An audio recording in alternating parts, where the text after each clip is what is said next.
Chapter 30 of Wuthering Heights by Emily Bronte. I have paid a visit to the Heights, but I have not seen her since she left. Joseph held the door in his hand when I called to ask after her, and wouldn't let me pass.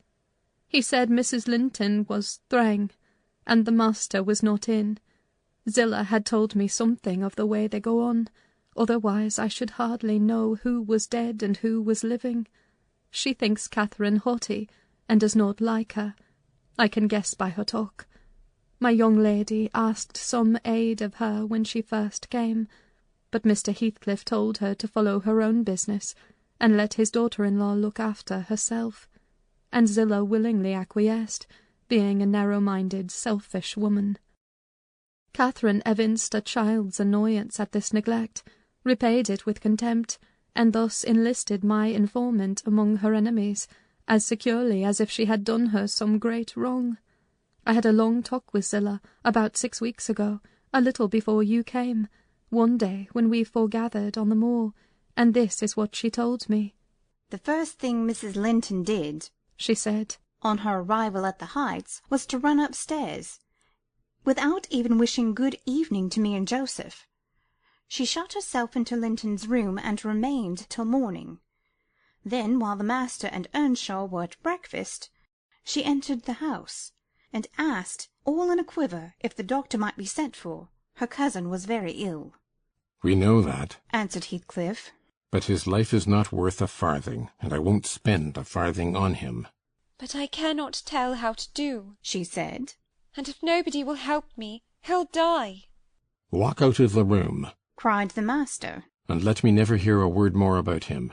None here care what becomes of him. If you do, act the nurse. If you do not, lock him up and leave him." Then she began to bother me, and I said I had enough plague with the tiresome thing.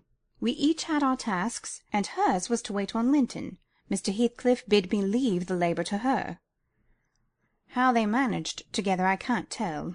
I fancy he fretted a great deal, and moaned hislin night and day, and she had precious little rest, one could guess by her white face and heavy eyes. She sometimes came into the kitchen all wildered like, and looked as if she would fain beg assistance. But I was not going to disobey the master. I never dare disobey him, Mrs. Dean, and though I thought it wrong that Kenneth should not be sent for, it was no concern of mine either to advise or complain, and I always refused to meddle. Once or twice, after we had gone to bed, I happened to open my door again and see her sitting crying on the stairs top, and then I shut myself in quick, for fear of being moved to interfere. I did pity her then, I'm sure. Still, I didn't wish to lose my place, you know. At last, one night, she came boldly into my chamber and frightened me out of my wits by saying, "Tell Mr. Heathcliff that his son is dying. I'm sure he is this time. Get up instantly and tell him." Having uttered this speech, she vanished again. I lay a quarter of an hour listening and trembling. Nothing stirred. The house was quiet. She's mistaken, I said to myself. He's got over it. I needn't disturb them. I began to doze. But my sleep was marred a second time by a sharp ringing of the bell, the only bell we have, put up on purpose for Linton, and the master called me to see what was the matter, and informed them that he wouldn't have that noise repeated. I delivered Catherine's message.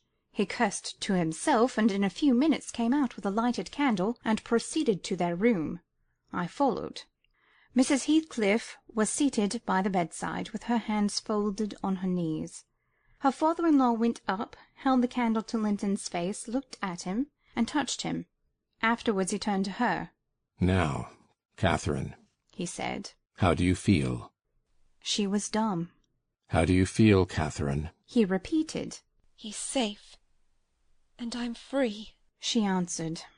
"I should feel well, but," she continued with a bitterness she couldn't conceal, "you have left me so long to struggle against death alone, that I feel and see only death.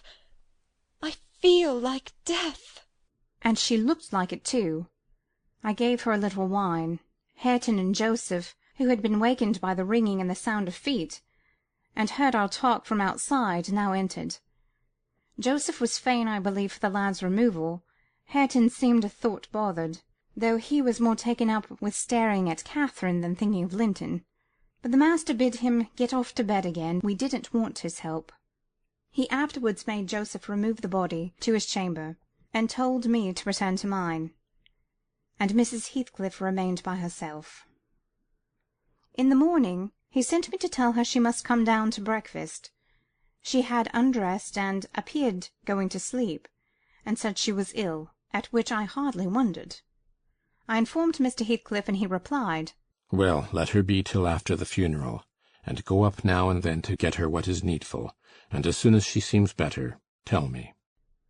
Cathy stayed upstairs a fortnight, according to Zillah, who visited her twice a day, and would have been rather more friendly, but her attempts at increasing kindness were proudly and promptly repelled. Heathcliff went up once to show her Linton's will. He had bequeathed the whole of his, and what had been her, movable property, to his father. The poor creature was threatened or coaxed into that act during her week's absence, when his uncle died. The lands, being a minor, he could not meddle with. However, Mr. Heathcliff had claimed and kept them in his wife's right, and his also. I suppose legally, at any rate, Catherine, destitute of cash and friends, cannot disturb his possession. Nobody, said Zillah, ever approached her door except that once but I, and nobody asked anything about her. The first occasion of her coming down into the house was on a Sunday afternoon. She had cried out when I carried up her dinner that she couldn't bear any longer being in the cold, and I told her that the master was going to Thrushcross Grange, and Earnshaw and I needn't hinder her from descending. So as soon as she heard Heathcliff's horse trot off, she made her appearance, donned in black, and her yellow curls combed back behind her ears as plain as a Quaker. She couldn't comb them out. Joseph and I generally go to chapel on Sundays. The kirk, you know, has no minister now, explained Mrs. Dean, and they call it the Methodist or Baptist place. I can't say which it is. At Gimmerton, a chapel. Joseph had gone, she continued, but I thought proper to bide at home. Young folks are always the better for the elders overlooking, and Hareton, with all his bashfulness, isn't a model of nice behaviour. I let him know that his cousin would very likely sit with us, and she had been always used to see the Sabbath respected, so he had as good leave his guns and bits of indoor work alone, while she stayed. He coloured up at this news, and cast his eyes over his hands and clothes. The train oil and gunpowder was shoved out of sight in a minute. I saw he meant to give her his company, and I guessed by his way he wanted to be presentable, so laughing, as I durst not laugh when the master is by, I offered to help him, if he would, and joked at his confusion. He grew sullen and began to swear. Now, Mrs. Dean, Zillah went on, seeing me not pleased by her manner, you happen to think your young lady too fine for Mr. Hareton, and happen you're right, but I own I should love well to bring her pride a peg lower. And what will all her learning and her daintiness do for her now? She's as poor as you or I. Poor, I'll be bound. You're saying, and I'm doing my little all that road. Hareton allowed Zillah to give him her aid, and she flattered him into a good humour. So, when Catherine came, half forgetting her former insults, he tried to make himself agreeable by the housekeeper's account. Mrs. walked in, she said, as chill as an icicle, and as high as a princess. I got up and offered her my seat in the armchair. No, she turned up her nose at my civility. Earnshaw rose too, and bid her come to the settle, and sit close by the fire. He was sure she was starved. I've been starved a month, and more, she answered, resting on the word as scornful as she could. And she got a chair for herself, and placed it at a distance from both of us. Having sat till she was warm, she began to look around, and discovered a number of books on the dresser. She was instantly upon her feet again, stretching to reach them, but they were too high up. Her cousin, after watching her endeavours a while, at last summoned courage to help her. She held her frock, and he filled it with the first that came to hand. That was a great advance for the lad. She didn't thank him, still he felt gratified that she had accepted his assistance, and ventured to stand behind as she examined them, and even to stoop and point out what struck his fancy in certain old pictures which they contained. nor was he daunted by the saucy style in which she jerked the page from his finger. He contented himself with going a bit farther back and looking at her instead of the book. She continued reading or seeking for something to read. His attention became by degrees quite centred in the study of her thick silky curls. Her face he couldn't see, and she couldn't see him, and perhaps not quite awake to what he did, but attracted like a child to a candle. At last he proceeded from staring to touching. He put out his hand and stroked one curl as gently as if it were a bird. He might have struck a knife into her neck, she started round in such a taking. "Get away this moment! How dare you touch me? Why are you stopping there?" she cried in a tone of disgust. "I can't endure you. I'll go upstairs again if you come near me." Mr. Hareton recoiled, looking as foolish as he could do. He sat down in the settle very quiet, and she continued turning over her volumes another half-hour. Finally Earnshaw crossed over and whispered to me. "Will you ask her to read to us, Zillah? I'm stalled of doing naught, and I could like to hear her. Do not say I wanted it, but ask of yourseln." "Mr. Hareton wishes you would read to us, ma'am," I said immediately.